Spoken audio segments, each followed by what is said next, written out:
বাগিচাৰ কণা কণা হবিনে মোৰ মালিতা তোকে ভাবি লিখো কবিতা জাননে জাননে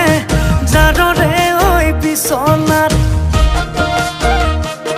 মোৰ যৌৱনৰে জিলাতে এটি সৰু ঘৰ খেৰ পথাৰে